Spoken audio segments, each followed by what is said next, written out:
Hey, and welcome into the Big Ten Huddle. I'm your host, JR. We've got a lot to talk about going on in the Big Ten. It is the football episode where we will be talking all things Big Ten football. We have Zack with us once again. Zack, you missed last week. We did dearly miss you. However, you're back with us. You doing good tonight?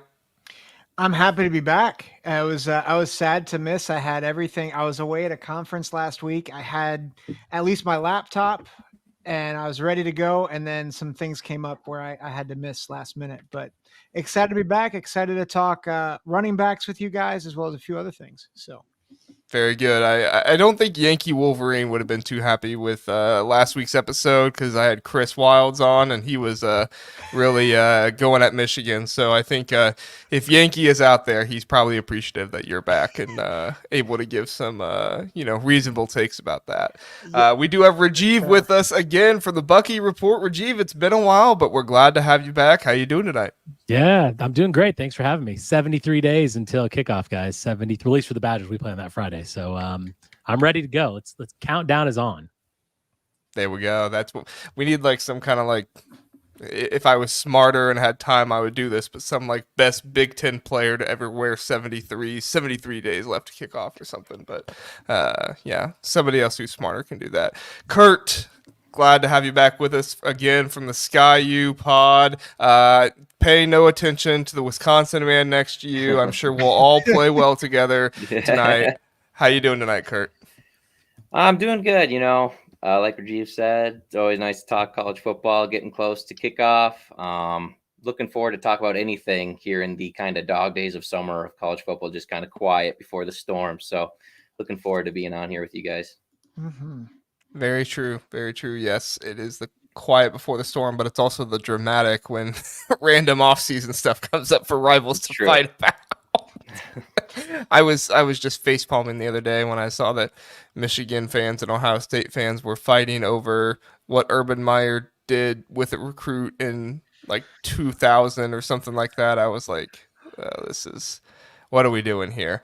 Speaking of Ohio State, Jared Jones, Ohio State fans, joining us. Good evening to you as well, Jared. We're glad to have you here with us. All right, guys, let's get into the first conversation here. Our first one. All right, so we have renaming rights going on with the Big 12. The big thing is Allstate talking to them about buying their conference for $30 to $50 million, the naming rights of the conference. And two of the names that have been currently tossed around are the Big Allstate Conference or Allstate 12 Conference. So obviously we could talk about the Big 12, but since it's the Big Ten Huddle, we'll try to subvert this in such a way that's more Big Ten minded rather than Big 12 minded. Zack, this concept of renaming your conference after some kind of corporate sponsor or something like that, obviously this is something that the Big 12 could get into. They're trying to find a way to, equalize the money in college football right now, especially in that area. Could you ever see the Big Ten going for something like this? You renaming the conference, maybe renaming, I don't know, obviously that would be more team oriented, but something with the conference. Could you see something like this happening, Zack? I mean, I think if everything else in college football has really bent towards money and financial gain, then absolutely. Because I think as much as we love tradition, as much as we've loved everything about what college football has been, we know that the almighty dollar has kind of short circuited a lot of the tradition. Um, that being said, I don't know when, because let's be honest, the Big Ten has not been the Big Ten since like 1993. And so it's had 12 teams, it's had 14, now it has 18. So I don't know when. And I think you'd want to get the right sponsor because it's a national conference now. It's not just a regional conference. So I think they want the right sponsor, the right amount of money. So I don't know how long it will take. I certainly think the pressure's on the Big 12 and the ACC more than the Big 10. I tend to agree. I think it's easier to rename the Big 12 than the ACC, personally. I was like racking my brain for ACC ideas, and I was like, I can't really think of any for those, you know. But Rajeev, I mean, could you envision a world where someday it's the big Walmart conference or something like that? Could you ever see this happening with the Big Ten? I mean, I sure hope not. I really don't. I think it could, as Zach said. I mean, the money's everything, but I actually don't think it's going to happen with us, just because the Big Ten is one of the most powerful names in all of college sports. It's, we're in the top revenue producing conference. Obviously, the SEC and the Big Ten are the two super conferences now. And that name, the reason it never changes, because it's too powerful. And that brand is so important. I could see it happening. I don't want to see it happening. And I don't think it will anytime soon. I think if it was going to change, it would have changed a while ago. And I just don't, we make enough money elsewhere. And not that there's ever enough money in college sports, but I feel like we're not like the Big 12 where we're actually hurting for cash, and our member institutions want out because, they can't compete with us from a revenue perspective. We don't have that problem in the Big Ten. I think it stays the way that it should stay, which is the name that's been around a long time. Yeah, I think it was Tom Fernelli from the Cover 3 podcast. He made a really good point. He was like, the Big Ten and the SEC have very good branding, kind of like what you were talking about, Rajeev. He was like, what branding does the Big 12 have with all of these different teams that are there? You've essentially created a hodgepodge of all these other teams. So, does the brand of the Big 12 really last if you've swapped out all of your teams for other teams? So, we do have a comment here I want to bring up from Brian Myers, and then we'll get to you, Kurt. He says, I could see it happening, but if it did, I would go out of my way not to buy whatever product it is. So he would hate it so much, but he would know about it. And that's what advertising is, right? As long as you know about it, or I forget what that phrase is. But Kurt, what are your thoughts? Could this ever happen to the Big Ten? I think it probably could, but not to the extent that it's looking like it's going to go with the Big 12. Like, the Big 10 will always be a part of it. Now, it could be like, the Big 10 officially sponsored by like an All-State or, I don't know, Culver's or something really common around the Midwest area, or whoever wants to step up and sponsor it. But no, I can't see the Big 10. It's got a lot of pride. It's been around for forever. I can't see them just doing away with the Big Ten. That part is always going to be a part of the actual name. So I think you'll just get other sponsors, like the Big Ten Conference sponsored for the next 10 years by something like Target or something like that. But Yeah, I don't know how they'll work it into the naming, but I don't see the Big Ten going away. that's a lot like the Rose Bowl. Like, is the Rose Bowl presented by City for a long time? And Yeah. that's a really good point, I think, by both of you guys. Like, the branding is there. You don't need to change the name, but you can certainly get a sponsor in there and get an extra 30 to 50 million bucks, if not Sure. more. I like LFG's idea. Bucky's Big 12 Truck Stop Conference. Does that mean all of the bathrooms at their stadiums have to be like pristine? Because isn't that Bucky's thing? Like, you will never poop in a better bathroom when you're on the road than when you stop at a Bucky's. So I actually have a Bucky's cup. All right, Zach, let's have some fun with this, right? We can complain about tradition and things are, stink and all that stuff. Let's have some fun with this, though. This can be serious or funny, whatever your thoughts are. If you could choose who could be the new naming rights for the Big Ten, and it's the big fill in the blank or the fill in the blank 10 conference, whatever it is, what would you rename the Big Ten with? Kind of corporate sponsor, something like that? So, and I need to change it because I think it is a more national conference now. But the first brand I thought of, because of the Midwest, you brought it up, Kurt, was Culver's. And I was like, I don't think Culver's is well known enough for it, but I was like, that'd be awesome because they need more love, because it's like the best fast food, but maybe outside of Chick-fil-A. And that might be a hot take. Those are fighting words against Gospel's Chicken over at Chick-fil-A, Zach. Amen. Chick-fil-A is the what? Although Chick-fil-A actually could be a good like national brand too, but they're based out of Georgia. As I say, I heard somebody for that. If they were to pick the one. SEC. Yeah. That's fair. My relationship would never be the same with Chick-fil-A if they sponsored the SEC. Yeah, that'd be rough. I honestly do not. Someone put the Big Apple 10, which Yeah, in I saw Jared that. Jones did, and I could see That's a like new one. Just start inserting words in between big and 10. Yeah, I yeah, haven't thought of that. That's a new one. but like yeah, like Silicon Valley now, like they can get in the mix because the LA schools. So I don't know if I have a good answer. I'll tell you who I don't want is Walmart or Target. Like the big box stores, get out of here. Yeah. I agree. Rajeev, you look like you're excited to answer this. What are your Well, thoughts? yeah, I mean, obviously, when you bring in Oregon, you bring in Nike. So, I mean, for me, you Mm. could be like the big Nike, it could be the big swoosh. I mean, who knows? But I agree, it's got to have the 10 in it. So maybe it's like, the Big 10 Amazon or something like that. Because obviously, Zach mentioned Silicon Valley. I mean, Amazon and Nike are they're getting more into that sponsorship world. They're looking at sponsoring my English Premier League team. And so, I mean, I feel like that could be interesting because Nike obviously does a ton for Oregon. They've got to change that basketball court, though. I don't know what the heck they're doing up there. They did But change They it. did. They did. Yeah. They are changing. Oh, thank God. Yeah, I think that But was yeah, announced like right after the season. I think Big Nike would be the one that I would. Oh, I mean, obviously, it's not really Midwest, but now that we're a national coast-to-coast brand, we might as well use the biggest name in sports, which, of course, is Oregon. I like it. Or just name it Phil Knight. He has so much NIL money. Phil Knight's 10. There we go. Kurt, what do you think? Yeah, when I think of Big Ten, I still like to think of like the glory days running the football. And I know these guys already sponsored a bowl, but just something like the Big Ten, Bad Boys Mower Conference, something like that. just working the lawn. You're just heavy linemen pushing each other around. I think that would be fitting as far as stylistically how people think of the Big Ten and its glory. But on a more serious note, you could go something medical.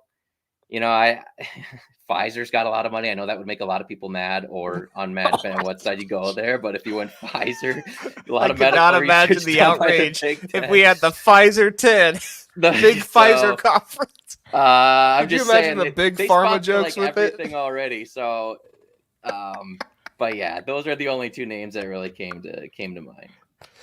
Oh, Kurt, I want that so much now. I want the big Pfizer conference. That's what I want more than anything right now. Zack, would that split the conference as fast as the conference came together?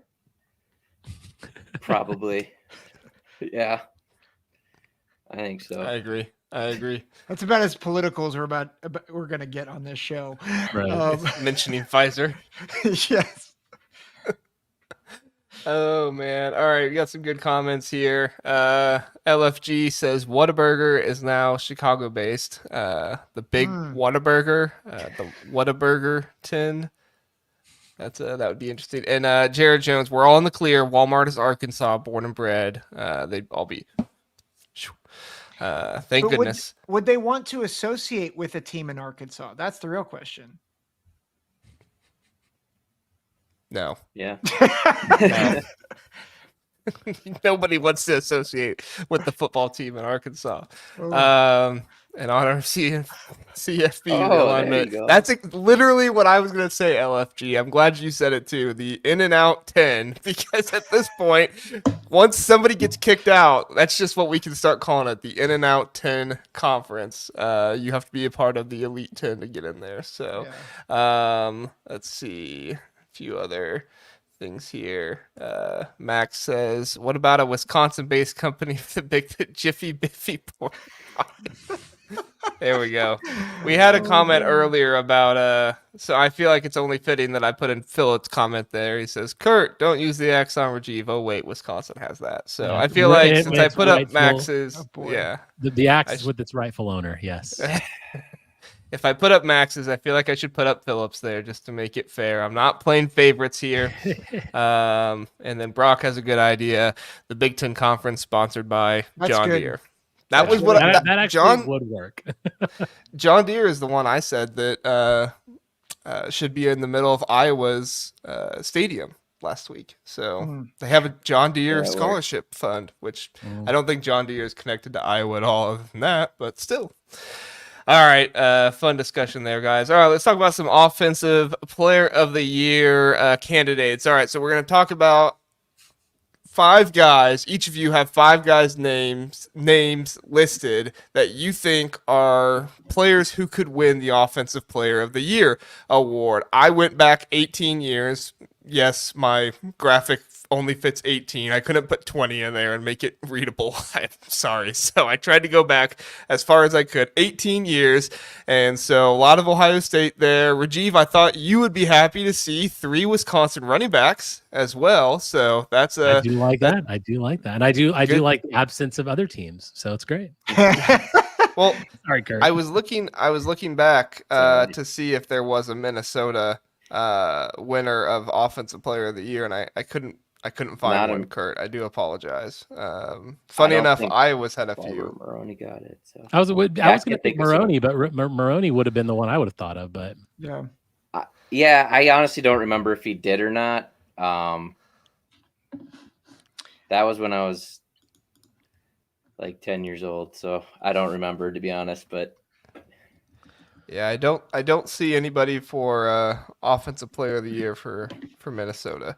So unfortunately, I do apologize. Right. I'm not able to list anybody for you there, Kurt. But I did put together this past list. The only wide receiver in the past 20 years to win it is Marvin Harrison Jr. And although quarterbacks have won it quite a bit, they all have, not all of them, a good amount of them have been duplicates. So it's been more even with running backs. I didn't even count exactly how many. 1, 2, 3, 4, 5, 6, 7 running backs to 1, 2, 3, 4, 5. Yeah, more running backs than quarterbacks have won it. I mean, quarterbacks have won it overall more, but like the actual award, but the number of quarterbacks that won it. So, Rajeev, we'll start with you first. Give me your first of your 5 guys that you think have a chance to win Offensive Player of the Year in the Big Ten this year.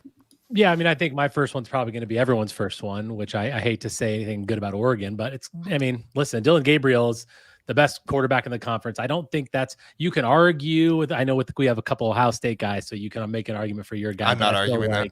I feel like Dylan Gabriel is the guy that, truthfully, if he doesn't win it, something has gone really wrong in Eugene, and I don't really expect that to happen. So yeah, my number one guy is Dylan Gabriel. And I know that you mentioned running backs, obviously, but you'll notice that's towards like times have changed a bit. Now I feel like every year it's going to be a quarterback. Marvin Harrison, by the way, deserved the Heisman last year, as far as I'm concerned.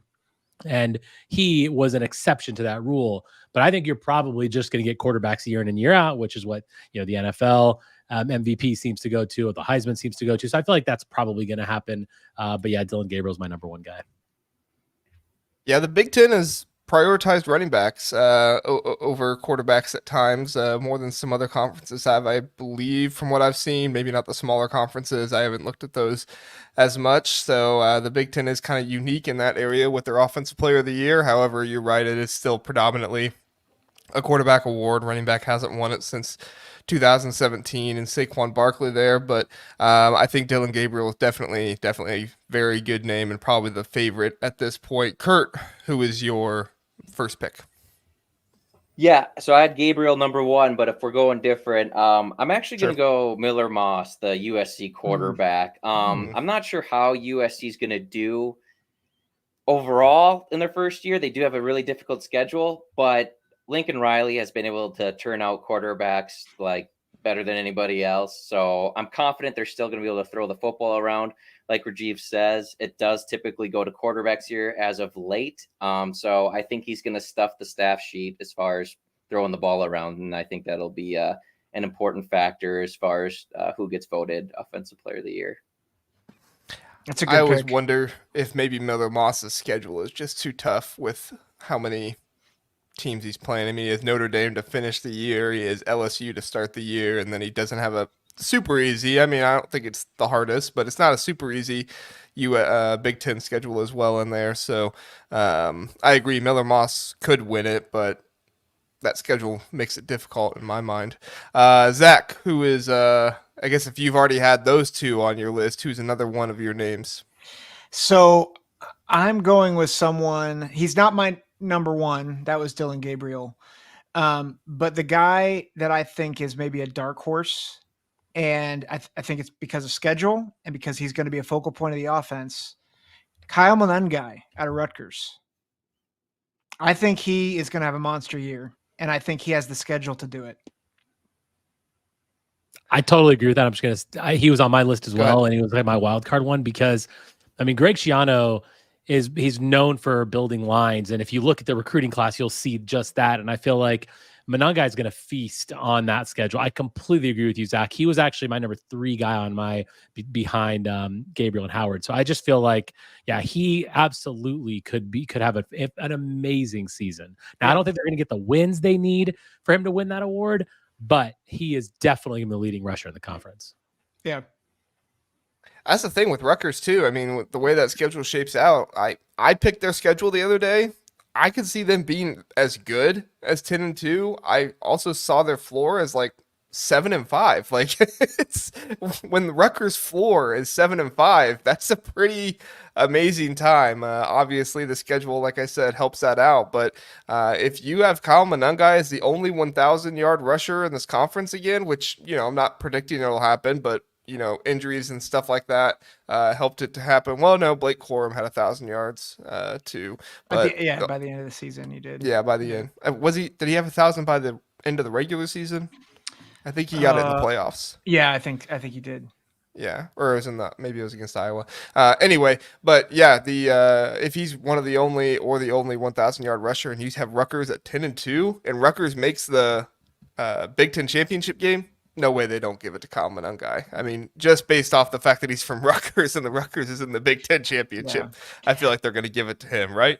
And I think that helps him because even if they don't make the Big Ten championship, like if he's a story, like that's part of these awards is the story. And so like if he rushes for, say he has a monster game against USC, which is the biggest game on their schedule. That I think that really catapults him into the race, even if they go 8-4. And I could totally see that happening. Especially, I know USC's defense is getting a major rework, but they've got a lot to rework. Even though Danton Lynn, I think, is going to be a superstar at that defensive coordinator position for them. That's a lot to rework, and I think that schedule, the fact that it's Rutgers, I think the story, I really like him in that spot. Yeah, I think that's a good pick. What were you going to say something, Kurt? I was just going to say, I think they would need a Big Ten title run for them to give it to him. He's a tremendous player. I just think you need to either absolutely stuff the staff sheet as a quarterback or be on a playoff contending team to make it. I'm not sure that Rutgers will get that many wins to kind of push them up into that conversation. I mean, I just think back, as a Gopher fan, I think back to Mo, his senior year, Mo Ibrahim. He had over 1,600 yards and 20 rushing touchdowns. And I mean, he wasn't even talked about. Not saying he should have won it over Stroud or anything, but it just he wasn't even really considered at the end. So you really have to do something amazing or go on a run or be one of the favorites at the start. And I'm just not sure he's quite there yet, but he is a dark horse. For sure. All right, Rajeev. Were either of those two on your list? Yeah, I mean, Monangai was definitely on my list. I'm also going to put out there Egbuka, just because I feel like, that Ohio State's offense is going to be really good. He's the best receiver on that team right now. Obviously, with Harrison gone, he's going to get a lot of the focus. And I just feel like with the way that they aired out, and Will Howard's going to be such an improvement for over last year that, I mean, it wouldn't surprise me one bit if Egbuka just goes off and has Harrison type numbers and all of a sudden wins the award. Don't want that to happen. Don't think it's really going to. He's at the end of my list, but I do think it's a possibility. I think so as well. Kurt, you those guys on your list, you have any more after those? I did have a couple here. I did put Will Howard on there just because, look what he did at Kansas State. 2,600 yards passing, still threw for 24 touchdowns. He can run the ball a little bit. That Ohio State offense is looking absolutely stacked. They always have receivers. They got Judkins in from Ole Miss along with Henderson there.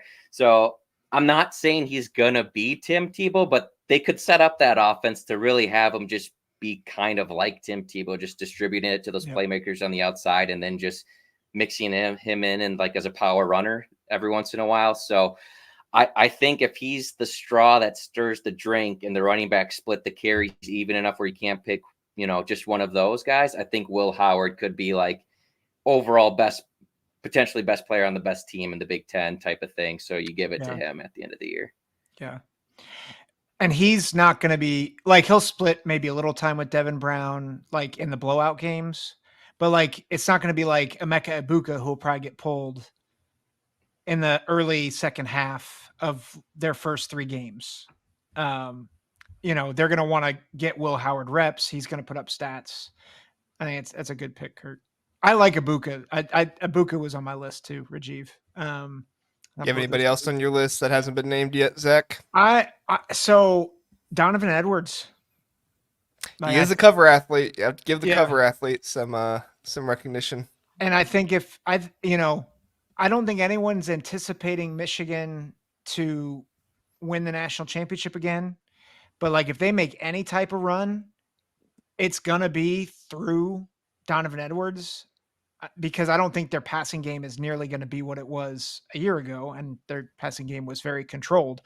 They're going to have to really lean on the running game, and Edwards will have opportunities to make electric type runs to get buzz.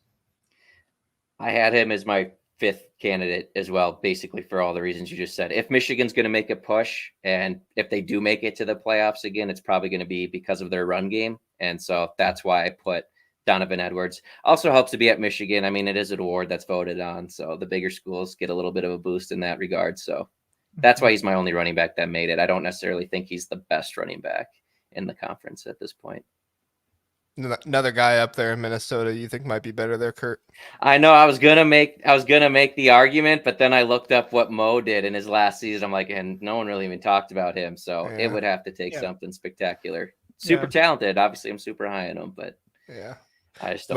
Mo is a forgotten great Big Ten running back that never really got the recognition he deserved in my mind. I remember Ohio State playing him in 2021. I was like, man, this guy's killing us. Yes, very, very good. Very, very good. That's all right.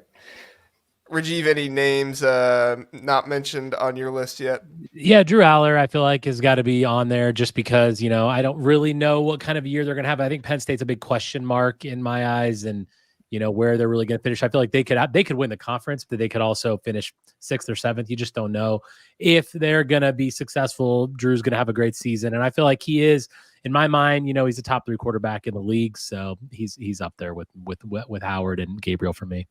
Mm-hmm. Nice. I had him as well. Yeah, I'm going to be interested to see the evolution. I don't know. I couldn't think of the word. The evolution of Drew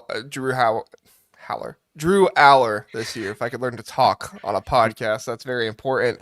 With Andy Kotelnicki and everything else that's going for him. I mean, he has Nick Singleton and Katron Allen back once again this year. This has been the steady running back room that is at the top of all of these best running back room lists because of just that duo right there by itself. So, he's going to have that help, and he does lose Keandre Lambert-Smith, but in comes Julian Fleming from Ohio State, and that's a good addition there. That could schedules. I think Penn State, comparatively to the rest of the Big Ten, has one of the more manageable schedules. It's not easy by any stretch. There's not really an easy schedule left in the Big Ten with the new additions, but I think Penn State's got one of the more manageable ones. So he could rack up wins and get up there if they make the playoffs. As long as they start off and they beat West Virginia, which that won't really matter for the Big Ten race, but I think they get some good momentum going in and beating West Virginia in their own place. That'll be important to get them started. So, Kurt, any names on your list that weren't mentioned yet? That was all of them. I had Gabriel, Miller Moss, Drew Aller, Will Howard, and Donovan Edwards. So those were my 5 most likely. All right, Zach, any names on your list that weren't mentioned yet? He wasn't in my top 5. But like it was a dark horse, and I swear I'm not trying to suck up to Minnesota, but I actually put Max Brosmer because it's a real shot in the dark, but I could see if he comes in. I think they do have they have receivers. Again, it's very much a dark horse, but if he's as good as people are saying he is as a passer, again, I think the shock value, I think the story, but I don't think they're going to get the amount of wins that they will need. Yeah, I think it's wins for Minnesota. That's going to be the hard Yeah. thing to come by, and you're not winning that reward if you go 6-6. Yep. Agreed. It's gonna be hard. Gonna be hard to get there. Kent Casual Big Ten is in the comment section giving us updates on the Stanley Cup. So Florida I am a on the hockey board, guy. guys. Typical Minnesotan out of me, but I appreciate the updates. So thank you. Wait, we know what's going on. Who is it? Is it the Oilers? Who's the other Oilers one? and the Panthers. The Oilers and yeah. the Panthers. Oh, stupid Florida Panthers. Why is Florida? Why is Florida? Well, I was going to say Houston too. I mean, what is these with South teams playing hockey? What is going on? I don't know. They took Bobrovsky and Artemi Panarin. Or no, the Oilers are mad Edmonton. about it. Oilers are Yeah, Edmonton. they're Canada. Sorry, I was thinking Go old Canada. Yeah, I was thinking old NFL. I'm like, why is Houston playing? Oh no, that's old football. Rajeev, we got through all your names, correct? Yep. All right. I'm gonna do some names here really fast. Other people mentioned. LFG mentioned Evan Stewart from Oregon, so I think that's a good one there. If he has a really good season, I do think Dylan Gabriel has the hype that it would be really difficult for Stewart to win it if Dylan Gabriel has a really good year, but it's possible. I definitely think it's possible. Brock says Gabriel, Moss, Taylor from Minnesota. Darius Taylor. That's the first we've heard of him. He says Dylan Gabriel. And then Dylan says Hudson Card wins and fools all of you. Watch out. Hudson Card Okay, is going to He's a come great for quarterback. Purdue. I really do. I Yeah. don't think he got any help He last is. year. He is. There's a question with that. What if he upsets either Penn State or Oregon at Ross-Ade? Like I know Listen, again. don't sleep on Penn State at Ross-Ade against Oregon. That's on Yeah. a Friday night right after the Ohio State game. That's all I'm saying. But Hudson Card's also not getting the wins. Like Purdue is at their ceiling is maybe 5-7. Like they're just not that good. And so you're just. I feel like if you're not going to finish in the upper echelon of the conference, you have no shot at this award. I mean, it would take a special season for them to finish 8-4. The schedule is brutal. I mean, Yeah, and Dylan just said it. Or upsets Ohio State. I mean, they have Ohio State on their schedule too. Like, Yeah. it is a brutal schedule for Purdue's the hardest schedule in the Big Ten. And I'm not sure it's close. Yeah, I mean, I think Wisconsin. I don't know if we've talked hardest schedules yet. Ours is pretty tough. We've got Bama on our schedule too, which Yeah. But I mean, the Big Ten schedule, I mean, we got Oregon, we've got Penn State. We don't have Ohio State, Michigan, thank God. But do you travel to Oregon, or does Oregon come to you? Yeah. So our 3 toughest games of the season, which are Alabama, Oregon, and Penn State, are all at home actually, which is really nice. That is nice. Yeah. I'm interested to see how these new teams do coming over out east, and then how the teams out east do coming over to. Because I was picking some of these schedules the other day, and it was like, do I just pick all of the home teams versus the West Coast teams, and all the West Coast teams at home versus all these other teams? Because like, it's such a far travel, and if you look into like NFL travel stuff, like the teams traveling super long distances, they typically have a very hard time with it, and I can only imagine that's only amplified in college as well with classes and everything else. So, and Oregon is coming to Madison right before Thanksgiving, so that's obviously that's going to be tough. It's going to be cold, so hopefully that's a big loss for them. Man, tough schedule for Oregon. You got Ohio State coming to you, with going to Wisconsin, going to Michigan, Ross-Ade on a Friday night. Man. So we're saying chaos. Iowa Rutgers in the Big Ten championship game. That's what I'm hearing. Stop it! I will throw up. Not with Tory Gaylor podcast. down. Yeah. I think CBS would throw up on this podcast if that happened. CBS would revoke their deal immediately. There's probably a clause in there like cannot be Iowa and Rutgers in your championship game. That's funny. All right, let's go to the next one here. All right, so recruiting updates. I will be honest, last time we did this, it turned into me and Chris basically talking about how Michigan wasn't doing very well in recruiting, and I tried to take it away from that multiple times, and I don't want to blame Chris because I kind of fed into it a little bit, but it was essentially a, Michigan's bad at recruiting conversation. So I had somebody did reach out, though, a nice Michigan fan. There are them out there that I associate with at times. And he asked me, he said, will you please do the recruiting updates again?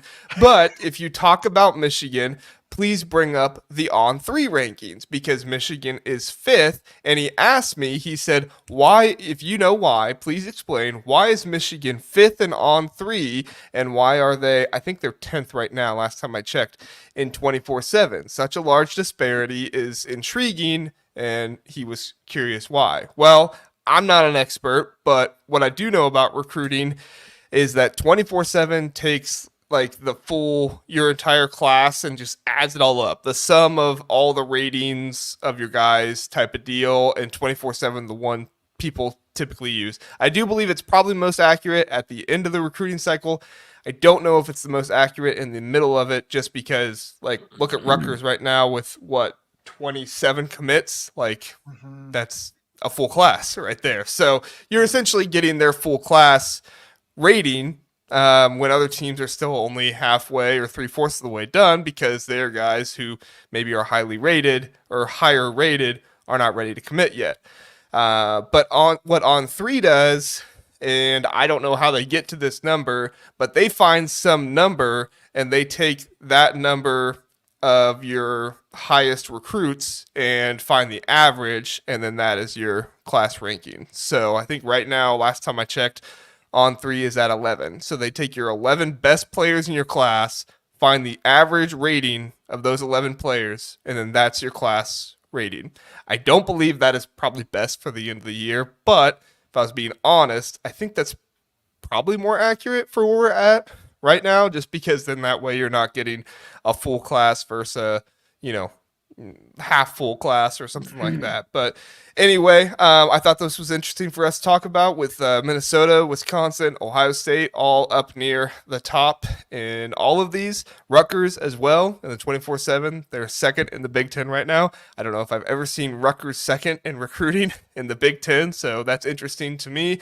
But Kurt, we'll start with you first, man. Just what are your thoughts on recruiting right now in the Big Ten? Is there anything that surprised you? Anything that stuck out to you want to point out?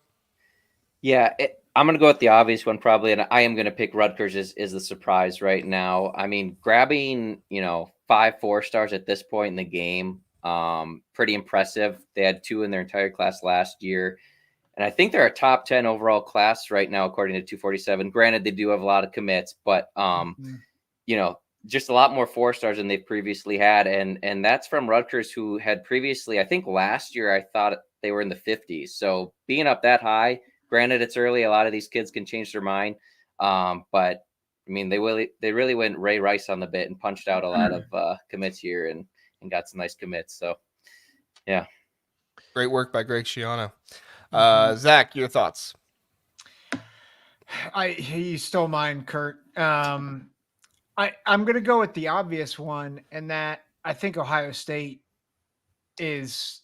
They are doing what they need to do. Now, offensive line is probably the one key area that I'm like, you guys, Justin Fry, don't screw this up, because if he doesn't and they get guys like Sanders, we're not talking about a really good class. We're not talking about a possible top 3 class. We're talking about a generational class. And you're seeing it in several positions. It's not just Brian Hartline getting his wide receivers and a really good quarterback. I mean, if you look at the secondary, they have the top 2 corners in the country. They have a top 4 safety in Fahim Delane. They do have a really good offensive tackle in Carter Lowe, who they got right out of Toledo. The main thing is to keep adding to the class, and they got to hold on to the guys. So there's some smoke about Naeem Offord possibly flipping at some point, but I think he's going to hold. I think the reason why I'm picking Ohio State is not just that they're the number 1 team. They have the momentum to be a generational class. Yeah, for sure. I mean, they're right up there.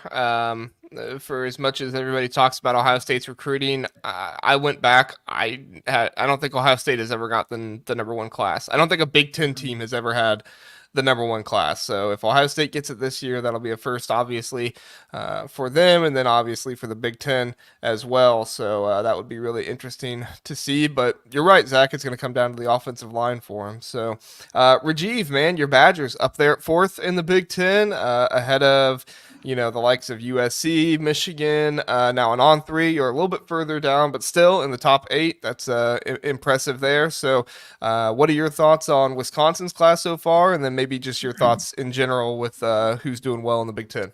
Yeah, so obviously I'll echo the sentiments on Rutgers. I mean, 27 commits. They've got 10 offensive and defensive linemen. 3, in additional to that, 3 edge rushers. Like Greg Schiano's doing his thing, right? He's building the base and building that structure on the inside, which is great. But yeah, I mean, obviously I'm a homer here. I'm going to talk about my Badgers. They're doing fantastic. I mean, we just landed our 20th commit today.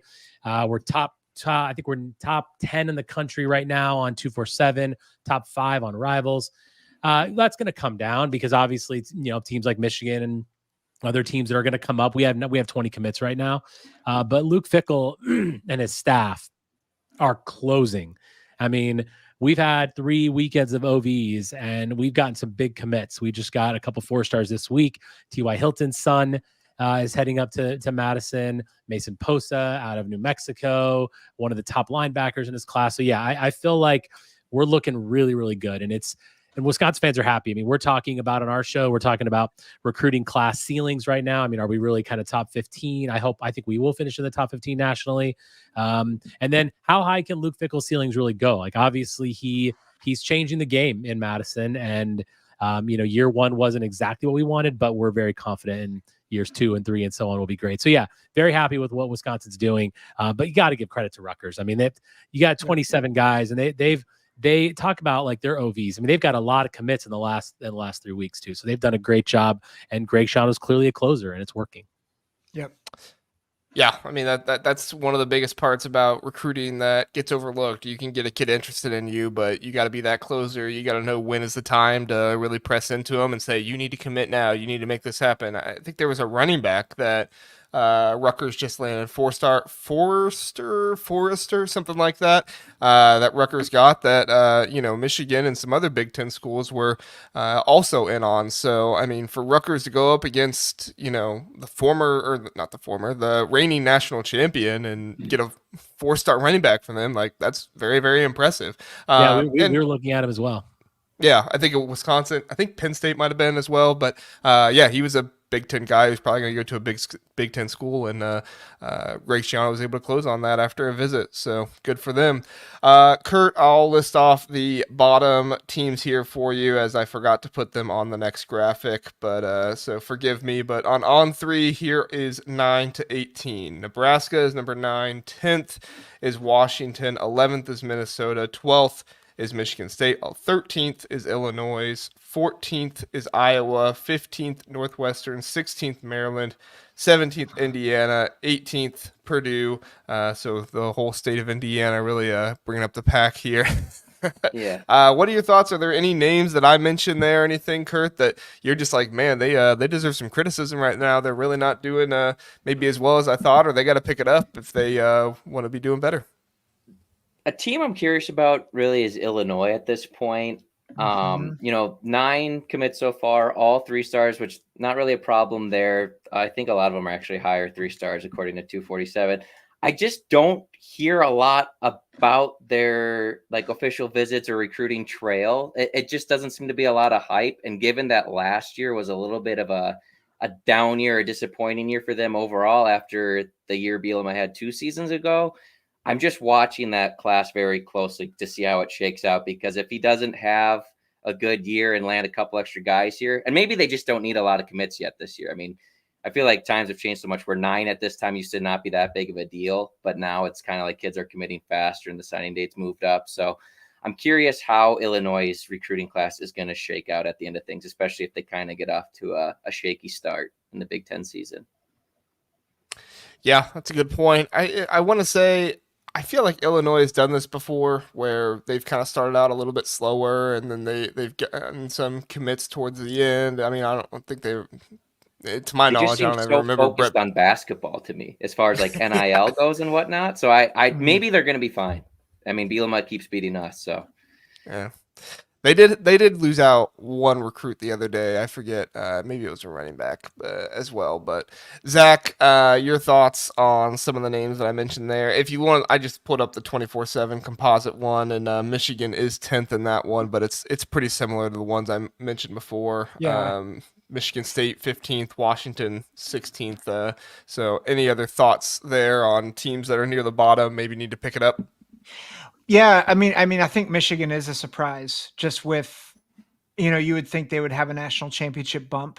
And granted, there's a lot of moving parts there with Harbaugh leaving, and there's still question marks about the NCAA investigation, which, we don't trust the NCAA as far as we could throw them, but that's besides the point. Okay, so you guys give me your thoughts. All right. Last week I took a lot of flack for this. All right. Last week I said, which I thought was a very fair point, that the best thing for Michigan is if whatever the NCAA is going to do, what large or small, whether it's a hammer or whether it's, a nursery rhyme, whatever it is, like large or small, it's better that it just happens because sometimes this unknown is like the negative recruiting of it can actually be worse than what it actually is. Like, am I crazy to think that? Like, some people are like, "Oh, you're talking about the hammer's gonna drop." No, I'm not. Like, I'm just talking about like other schools negatively recruit, and if that negativity has Yeah. some mystery to it, you can make it sound like it's possibly worse than it is. I mean, The am I wrong there? No, the longer it's drawn out, the more it hurts Michigan.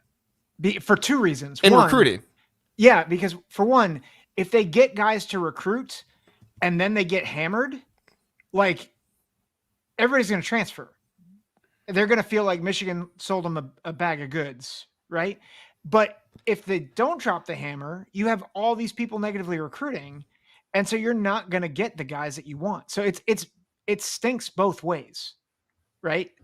That you want a clear answer so people know what to like, who you are moving forward. and like how to combat it as well. Like Right. Sharon Moore can go to recruits and be like, "Oh yeah, like scholarship production, who cares? Like we do this with our NIL, so if you can technically be a walk on and still have your classes paid for, I don't know, something like Yeah. that. I mean, am I crazy, Rajeev? What do you think? No, I don't think you're crazy. I think that's fair. But just to see it from the other perspective, they can also go out and say, look, we don't know what's going to happen. That's fine. Just come here anyway. And if we do get the hammer dropped on us, you can always transfer out because in this day and age, we're all recruiting 1-year seasons anyway. Everyone's on a 1-year contract. So I feel like at this point, it doesn't really, I mean, I agree with you. I think in general, it's better for them to just have the decision made, figure out what's going on, and then move forward. But you can see it from the other side and just realize it doesn't really matter. Like, we don't know what's going to happen. Don't worry about that right now because you can always make a decision later. But you want to take one of these spots because if you don't take it, someone else is going to take it, and then you're not going to have a chance to come here. Michigan can always tell that story. They can always say, you want to be on this side of the coin. But I do agree that Michigan is surprising that they're where they are. I also think Washington, I mean, my goodness, I don't know what. They're the other one. Like, I know that they Yeah. want a coaching change. I know that with DeBoer leaving, that's going to make some changes. It's going to set back the class a bit. But Washington is stepping into a whole new world in our conference, and they're bringing some of the big boys with them, but they've got a lot of big boys here they got to deal with. And I feel like Washington is kind of staring down this tunnel of potential, not irrelevance, but they're going to fall down. They're not going to be the big boys in the conference anymore. And I feel like if they don't take advantage now of the fact that they have just been in the playoffs and they're on this high, they need to use that bump and to get them a solid 25 class. Because if they don't, let's be honest, their wins are going to start dropping. They're not going to be a playoff team a couple years in a row, and that's going to hurt them. And I think they are at a really critical point of their future based on the fact that they're coming to this conference, and they only are going to have this bump for the last couple of years right now.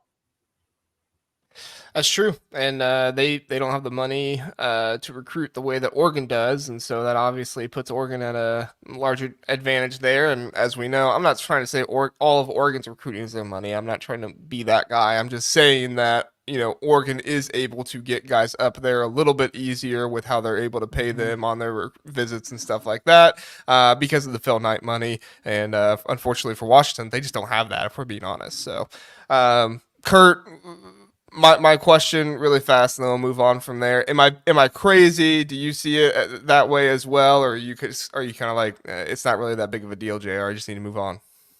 No, I think you make a valid point, but I still think the main thing they're recruiting against is just the mass amount of turnover they had. I mean, Jim Harbaugh was the face of that program, so him jumping to the NFL and Sherrone Moore just not being quite a proven head coach yet, I think is maybe the obstacle that's the largest thing in their way right now.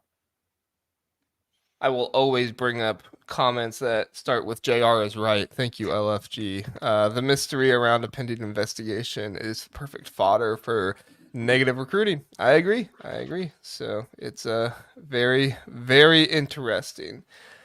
All right, let's move on here to best running back rooms. All right, so I do need to emphasize these are rooms. These aren't just like best running back starter. And if you're watching this and you're like a Nebraska fan, you're like, JR, Gabe Irvin Jr. is not going to be the starter. I'm sorry. I used ourlads.com and just put whoever was first. So, blame ourlads.com. But guys, these are the running back rankings that Athlon Sports put out for their college football magazine this year. I have some thoughts on it, certainly. But Zach, we'll start with you. What are your thoughts here? Does Athlon have anybody too high in your estimation, and they need to be lower? I mean, anytime Iowa is in the top half of anything offensive, that feels wrong. It just feels wrong. We were talking pre-show, so I might be stealing other guys' thunder, so I apologize. But I don't see how like Minnesota is below Iowa. This might be a stretch. I think Jonah Coleman at Washington, Devin Mockabee at Purdue. I know we're talking rooms, but I'm like, I just don't see Iowa's running back room being better. Now, maybe they are, and it's just the offensive line is stunk. I think Jonah Coleman is better than all of Iowa's running back room. Like, if you told me I could have one Jonah Coleman on my team this year or Iowa's entire running back room, I'm taking Jonah Coleman. Yeah, like I don't understand how. Like maybe they're looking at depth, but like I mean I don't think Rutgers' room is like super deep, but like common on guys like the dude. So I just have a hard time with Iowa being up there and Washington being at 14, and I have a hard time with Minnesota being under Iowa too. Like I think both of those are weird. Yeah, a little strange to say the least. Rajeev, your thoughts? Are there any teams here you see that you're just like, too high? Probably wouldn't have them up there. Yeah, I mean, I agree with Zack on Iowa. I think for the most part, up at the top, it looks about right. I mean, you could argue that Oregon is maybe 2 behind. I mean, obviously with Penn State, they've got a couple guys there that are really good. And I mean, I think we can all agree to Ohio State's top. That makes sense. They've got 2 absolute studs there. But yeah, I mean, I think Oregon potentially 2. Michigan, Donovan Edwards is really good. I think it's hard to really parse up the top. I mean, Kyle Monangai might be the best running back in the conference, and he said they're sitting at 5th technically. So I think they're okay up top. SC and Iowa are the teams that I would say need to go lower. What do you marks? Like, I think the thing is with SC, like, first of all, I think they're going to be throwing the ball a lot because they're going to be down a lot because their defense is no good. So I don't think they're really going to be a running team. So I feel like in the end, if you rank this at the end of the season, both Iowa and SC will drop. I think Michigan State should be higher. I think Washington should be higher. In Minnesota, Darius Taylor, I mean, look, the guy's great. I think that you could argue that Minnesota, and I will never repeat this ever again, you could argue that Minnesota could be competing with Wisconsin a little bit there in that 6th spot. We've got Chaz Malusi and Howie Walker, I think, are really going to have a good year. But Minnesota is always a great running team. Their offensive line is proven year in and year out. They have the ability to play smash mouth football. I mean, we see it all too much, so they need to be higher. Yeah, I mean, you have Jordan Newman as well, Kurt, right? I mean, like, Jordan Newman came in and had some good time last year. So how many games Darius Taylor played? Was it 4 or 5? I think at the end it was essentially 4, and then he got Yeah. like a carry against Nebraska. Maybe it was 4 before the bowl game. I honestly don't remember Okay. off the top of my head, but yeah, it wasn't much. So that's where All Stars I would have the Gophers higher as well. The thing with having Iowa right ahead of Minnesota, it doesn't make any sense. I mean, Darius Taylor, I think top end talent beats out anyone on Iowa's roster. I don't think that's me being biased. But then we also added like 4 running backs in the portal season. So Newman's going to be like running back 4 or 5, and he ran for 200 plus yards against Michigan State. I know Michigan State wasn't a great team last year, but the depth is there for Minnesota too. So I'm not exactly sure what all went into this list because, I mean, if you want to make the argument, Iowa couldn't throw the ball, so then that's why they struggled running. I mean, Minnesota wasn't far behind them. We couldn't throw the football either, and we were still able to run the football. So, yeah, that would be my biggest gripe. And again, I agree. USC is going to be throwing the ball, so it's kind of a tough running back room to judge. Maybe they're going to be catching the ball a lot. I don't know a ton about their depth there at the running back position, but completely agree. I would have Washington way up. And Fagan, he's done damage to the Gophers in multiple games, so I would have him maybe a little bit higher as well. But that might just be a recency bias as a Gopher fan, seeing him run on us. So, Yeah. Can I? Let me do one comment really fast. Yeah. LFG. I meant to do Brian Myers here. The list is missing Judkins in my copy of Athlon magazine. They've got Henderson and Judkins as first team offense. Yeah, I apologize. It's not supposed to be directly from the magazine. Like I said, I just went to Our Lads and found whoever they have as projected starter and put that name there. So unfortunately, don't have the room for 2 names there, so I couldn't do like 1 and 2 or something like that. But yes, thank you for mentioning that, Brian. I did want to put that up as well. Go ahead, Zach. This might be a controversial statement. I think excellent. Yeah, I think Please continue. Potential of Penn State's running back room it could be on par with Ohio State. I think if they play like they did this past year, I don't think they're the second best room. Like, I think they really struggled this past year. Like, Singleton was more lethargic. I think he put on weight. Katron Allen, I think he played better as the year went on. But they have something to prove this year. So right now, I would not have, I think name recognition, they're number 2. But I probably would have them, I don't know, maybe 5th or 6th. Like, I think they have a lot to prove this year. Yeah, I mean, it's the classic case, right, where 2 guys came in as freshmen and they played really well, and then they come back for their sophomore year and things didn't look as good. You could blame that on offensive coordinator, all that stuff, but Andy Kotelnicki is a very, very smart offensive coordinator. He did some really interesting things at Kansas, and I think he's probably more known for figuring out how to put 2 quarterbacks on the field at the same time rather than 2 running backs, but still somebody who has a lot of creativity and is going to show a lot of things for the defense to try and have to figure out. So, Rajeev, we mentioned a few of the ones near the lower end, but who in your mind do you agree Washington, maybe Purdue or Illinois, something like that? They have better rooms. I will point out Michigan State did get a transfer from UMass, the only other returning 1,000-yard rusher in the Big Ten because he had 1,000 yards last year at UMass. Do you think anybody near the bottom should be higher, Rajeev? Yeah. I mentioned Michigan State earlier. I think, with what's his name, Lynch Adams. K-Tron Lynch Adams. Yeah, K-Ron Lynch Adams.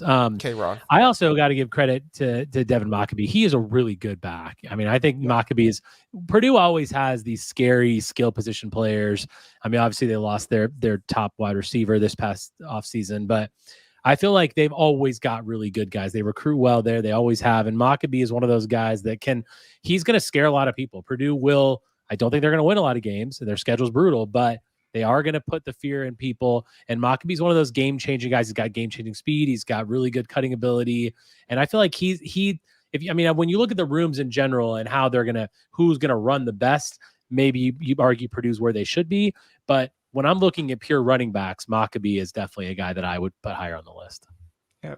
And they got Reggie Love. Mockabee has I was going to say Reggie Love behind him as well, who he did okay for himself at Illinois last year. So, I mean, Yeah, it's not a Henderson and Judkins 1-2 punch, but I still think it deserves being a little bit higher than 15th in my mind. Kurt, you mentioned a few there at the bottom. Anybody else you want to mention that's lower, maybe should be higher in your mind, or maybe anybody at the top that is a little too low? Donovan Edwards at Michigan. They do have the star Jordan Marshall coming in, the freshman. Any thoughts there? Yeah.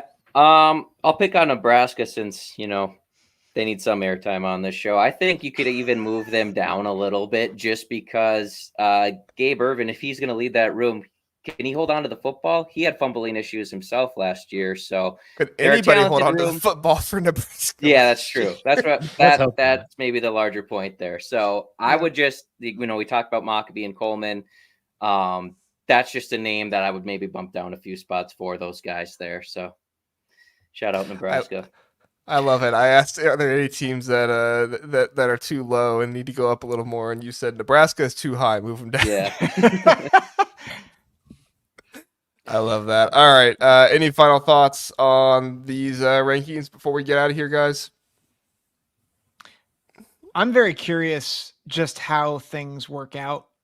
Like, I mean, I was talking about Penn State earlier, but it'll be interesting to see, especially with the Pac-12 teams coming over, how do their running games adjust to a conference that by and large probably is more defensively savvy. Like, I think the Pac-12 defensively was pretty good last year. So I don't know how much of a difference it's going to be, but like, I think everybody plays. I think the league's defense in general is better than in the Pac-12.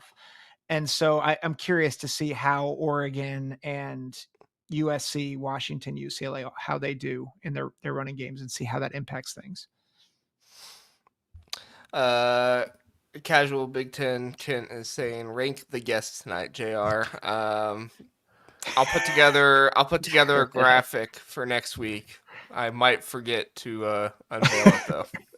We'll see. That should be a new bit. Rank the guests from last week. That would be really funny. The weeks when it's like just me and Zack, I just put Zack last. There we go.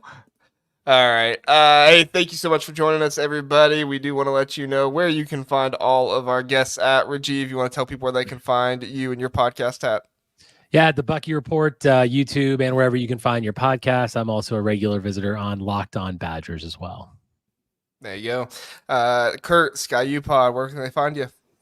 Yeah, we're pretty active on Twitter. That's at SkyUPod1, and then everywhere else where you listen to your podcast, or if you want to watch on YouTube, we're at SkyUPod. So, yeah, available everywhere you listen to pods. And it's starting to storm here, so I'm sorry if that's coming through on the mic. Can't hear it at all. You're good. Zack, Big Ten football talk. Who you interviewing next, and where can they find it? Well, I just interviewed Rajeev about Wisconsin, and a friend of mine, he's like 11-1. You think they can go 11-1? That's a ceiling, ultra high ceiling. Yes, by the ultra way. high ceiling. Ultra high ceiling. but you heard it here and on State of the Badgers on my show. 11-1 Wisconsin. Book it. No, that's not what he said. That's not what he said. We got a lot of different interviews coming. So just last night, interviewed Hooligan for the State of the Huskies. We got the guys from Maize and Brew at Michigan coming back on, or not coming back on, but coming on to talk about Michigan. We'll talk about Oregon in a couple weeks and Rutgers. And then actually, this will be fun. A friend of mine works in the athletic department over at JMU. And we're going to talk about different things like NIL from the perspective of being inside the program. So I'm excited. It's not Big Ten, but I'm excited to talk to her to get her perspective as she gets to work with the athletes directly. So that's what's coming up the next few weeks over at the Big Ten Football Talk podcast. Very cool. Kurt, we have a random question for you here at the end. I guess we'll get to it really fast. Well, I don't know who this is. See the Cy field. Ben-Gura. Yeah. Okay. I might be pronouncing his first name wrong, but he's a transfer running back out of Ohio. I think it's looking like, it sounds like he'll be the number 2 this year behind Taylor. And so, PJ likes to run his running backs into the ground. Newbin. So, yeah, I love Newbin. He's a great kid. He was 4th on the depth chart last year. I think he kind of maybe peaked a little bit in that Michigan State game. It's great to have him. I'm happy he's back for another season. It's just he's probably like the fourth guy or like your pass blocking running back. It's looking like this year as far as playing time goes for Newman. But yeah, no, PJ added a lot of guys to that room, so it should be pretty competitive behind Taylor. Good stuff. All right. Hey, everybody. Thank you so much for joining us. Appreciate the encouragement and nice thoughts there in the chat as well. Thank you to Rajeev. Thank you to Kurt. And as always, thank you to Zack for being here when he doesn't have emergencies that he has to attend to instead. So we appreciate all of you watching. We appreciate our guests for being here. Have a great night, everybody.